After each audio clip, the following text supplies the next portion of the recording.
Hey there, welcome to Coffee Break Plans. Today I'm putting together my January reading journal.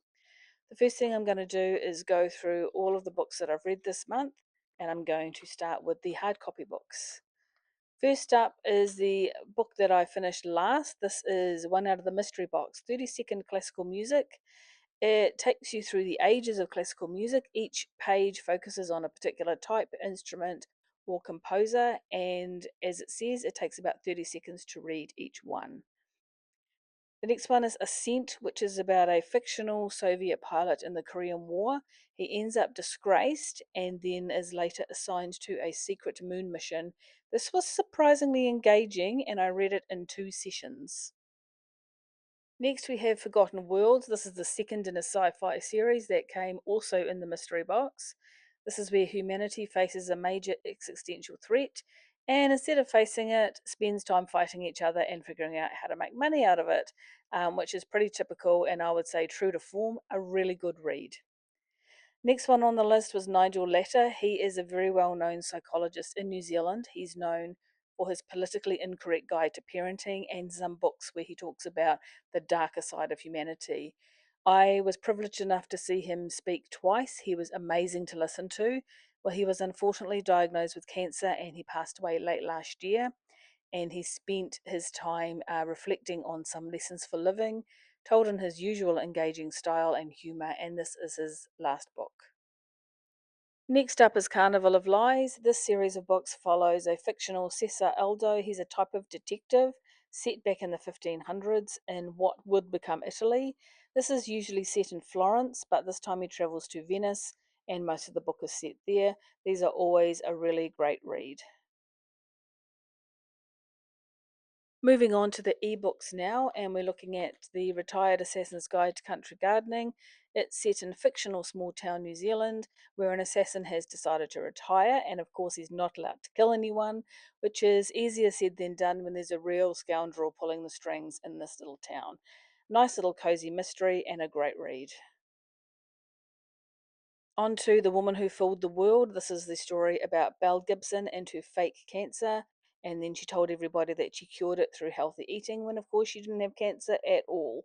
It's told by this journalist who originally broke the story. If you watch Netflix, Apple Cider Vinegar is based on this, but here is the original account. Jackknife is this is a really short story about an evil tree. I don't want to say too much because it's a short story and I don't want to ruin it for those who may want to go on and read it. Next, on to Inner Demons and Bitter Demons, which are books in the Shadow Demons saga. These types of books are not really on my radar and not really a genre I seek out. But I found them really, really good to read. They have good characters, good plots, they have nice short chapters, and they're shortish books overall. So I find them really good to read, especially when you have some of the heavier content that I've been reading this month. I find these to be a bit of a palate cleanser. And speaking of heavier content, we're now on to Asks Not, which is about the Kennedys and the women they destroyed. This is intensively researched and focuses on the woman born into, married into, sometimes just hanging around with the Kennedy men. We probably all know some of the stories, but there are many more. So I'm now heading into filling out the journal and I'm going to turn to the January page and you're going to see that despite actually writing down what the colour of the marker was I was supposed to use, which is N60, I still managed to stuff it up and use a whole pile of different purples. You'd think I'd learn by now, but apparently not. Not all books read are in my list. Once I get through my TBR, I don't bother adding new ones, but they are all included in the journal, unless I've forgotten to print out the book cover, as you will see shortly. Now, you will see that I have Quicksilver there by Kelly Hart, is it? It was on Kindle Unlimited, and I'm currently in a free trial, so it's no great loss to me to try it out. I did my best to read it, but it is sitting there as I did not finish. I'm not a big fan of romance for romance's sake, nor am I a big fantasy fan. I used to be into fantasy, or at least I thought I was into fantasy. My close friends at high school were all very much into it, and I tended to borrow and read all of the books from them. We had things like David Eddings, we had Margaret Weiss and Tracy Hickman, and various other popular fantasy authors from the time.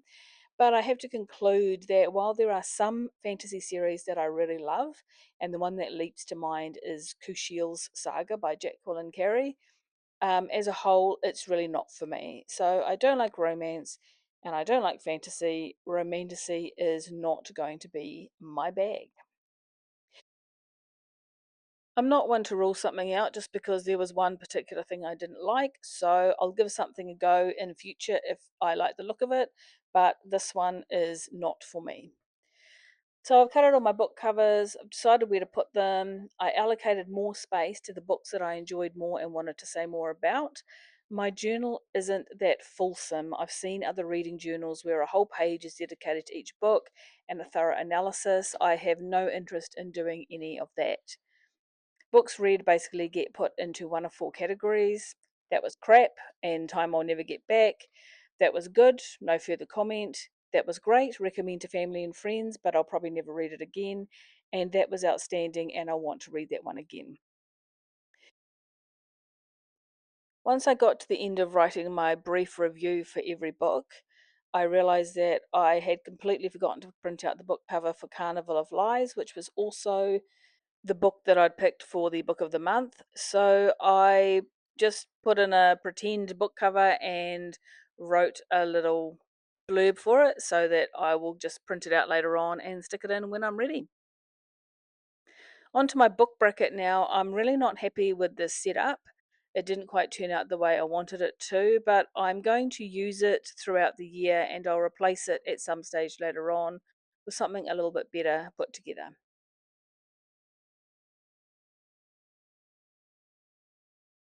I am looking to convert these videos to reels later on in the year. I will talk a little bit more about the reasons why that is when the time comes. But for now, that concludes my Reading Journal January. I hope you have a great week and I'll see you next time.